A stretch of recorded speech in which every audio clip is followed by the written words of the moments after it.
Hello, welcome to Hybrid Mix Lab. This is a setup video for how to set up your computer brand new. Hannah's just logged in under her account, and this is her account. Look, she's got $32 to spend. It's the beginning of a semester. Hannah, take the camera. Awesome. So I'm pretending I'm Hannah here. I'm going to initialize this computer to get ready to do stereo mixing on this computer. So first thing I'm going to visit preferences, and Hannah, please zoom in as necessary. I'm going to go to preferences. I'm going to do a variety of things. I may forget to do some of these and may have to come back to that. Please forgive me. First thing I'm going to do is go to sound, and I'm going to turn off the sound effects under the sound effects tab. That is unnecessary. You don't want bleeps and bloops happening when you're doing your Pro Tools mixing, so I'm going to turn that off. Next thing I'm going to do is I'm going to go to output, and this is very important. Please set it to external headphones. This routes the sound of the Mac out of its 1/8" jack, which, Hannah, come over here for a second, shows up on the central station under the Mac output. So any point you want to listen to YouTube or whatever, click there, you'll get the Mac output. Pro Tools, of course, Pro Tools out 1 and 2 is there. Okay, so do that with the Mac sound. Other things to do. I'm going to go down my list here. We want to go to keyboard. And we want to use F keys as standard function keys so your Pro Tools macros work. That's very important. And we want to go to shortcuts. And under shortcuts, go to Spotlight. And turn these buggers off. These turn off the remote controls to let you punch in and out using, I'll show you the hand right here. This is record, command, spacebar. And this just turns that off, so we should have no problem there. Now when I do my common macros, I think it should work. Oops, I closed that. Let's reopen it.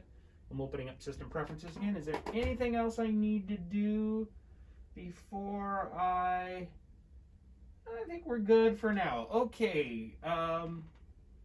So, well, I mentioned it. If you have any problems with this monitor screen looking weird, turn the power on and off down here. Sometimes that just resets the monitor and gets them both happy. That's something that might be worth doing if your screen looks very weird. And other things I would do, this dock down here drives me nuts. When you start mixing in Pro Tools, you don't want this occupying half the screen. Go to System Preferences, go to Dock. First thing I do is I make it a lot smaller. I make it as small as possible.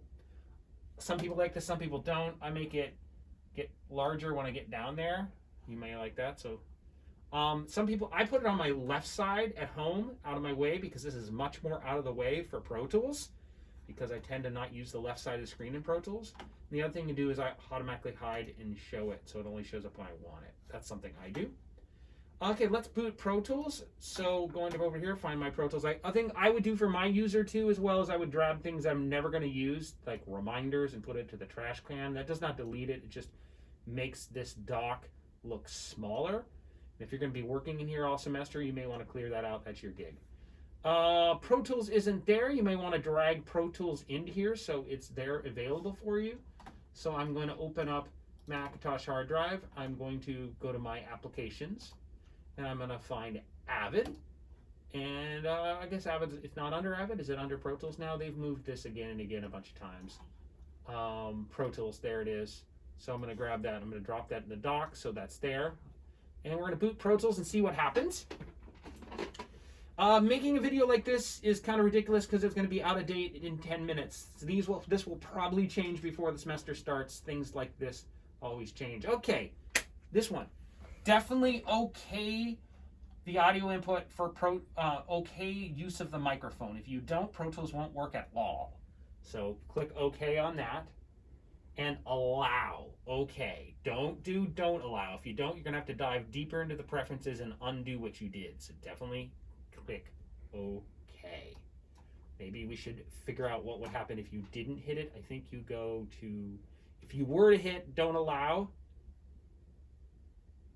you would you'd have to undo it by going to System Preferences, and where is that? I might have forgotten. Ignore it for a moment. Pro Tools this is popping up from Pro Tools in the background. Would like to use removable volume. Yep, hit OK on that. And meanwhile, while Pro Tools is booting in the background, I was trying to find out some security and privacy, I think is where it was. Privacy tab, microphone, and this is where you would allow Pro Tools directly to do it. Okay? If you have that problem. So I was multitasking here while doing this. Pro Tools was loading in the background. It's going pretty quickly here. This is because I already logged in on another user on this computer and okayed a bunch of things. You're going to have some pop-ups pop up and warning you that certain plugins are going to be out of date in an amount of time. You hit OK on those. Ones you're going to see are Mic DSP. Perhaps multiple Mic DSP plugins are going to warn you of their expiration date. It's also Pro Tools may warn you of its expiration date, and some Avid plugins may warn you of their expiration date. Just hit OK, OK, OK. That's all right. That's totally normal. It's going a lot smoother than it did the last time I did this by myself. It took about 10 minutes to click through everything. I think you will be okay. You may get a pop-up for Waves. Basically just hit OK on all the Waves plugins. This long plugin load only happens once, the first time you boot up your user. So it will go a lot faster in the future. Okay, so it's going to ask you perhaps repeatedly and warn you that Pro Tools has an issue with QuickTime video files. Just hit don't show this again and hit OK. Your mix labs have already been adjusted, assignments are, and now we're ready to go. We're good with Pro Tools. A couple things here in Pro Tools that I think you should do. I would go into preferences and I would turn on organize plugin menus by category and manufacturer. This lets you see the brand name of the plugin. That's one thing to do. And at the moment, I'm just going to make a really quick session and show you Command-Shift-New. No, or Command-New. There we go. Blah, blah, blah. And I just want to show you one other quick thing. You might run into, whenever you load any isotope plugin, you might run into a warning sign that says it's not authorized. I'm making a new track really quickly here. If you do, it shouldn't be that hard to solve the problem. Let's just load Ozone 8. And see this here? It says, thank you for continuing our evaluation. We do own this. You just have to click authorize and it will look and find the iLock and be happy. That's all you got to do. And I think you do that one time per user and you're good. Ooh, probably the most important thing, probably should have done this in the very beginning of the video, is tell Pro Tools what hardware to use. This is the first thing to do, and the first troubleshooting thing of all is go to Playback Engine and set it to the thing that's attached to the Pro Tools hardware. And so we're in Studio C right here. I'm doing this for the Hybrid Mix Lab. Currently, we have an HD native Thunderbolt in here, but this may be swapped out for an HDX card. So if you see HDX or HD native Thunderbolt, this needs to be set. Sometimes the computer will lose these settings and it will default to max speakers or whatever. This is where to do it. Sometimes it's missing and you have to reboot the computer and select this again. And this is very, very important troubleshooting. So currently HD native Thunderbolt. I'm going to hit cancel because I don't want to reboot Pro Tools. Definitely for a mix room, change your hardware buffer size all the way up. This will keep your Pro Tools from stopping when the plugin, when you have too much DSP going on and too many plugins. So I set that all the way up. You know, this is where the video engine gets turned on. I'm not going to do that right now because that takes a minute to do it. But if you're doing any video, that needs to be on. Often if you load a file that has video on, it will do that for you.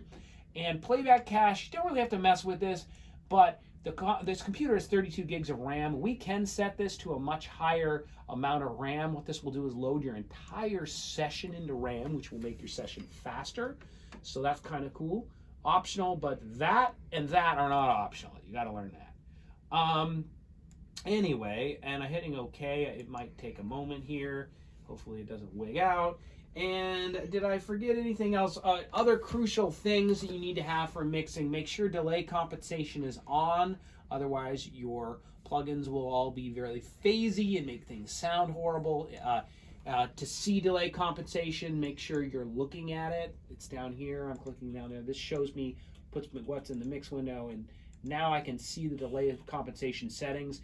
This video is too short to explain what all that is, but that's really important for power users.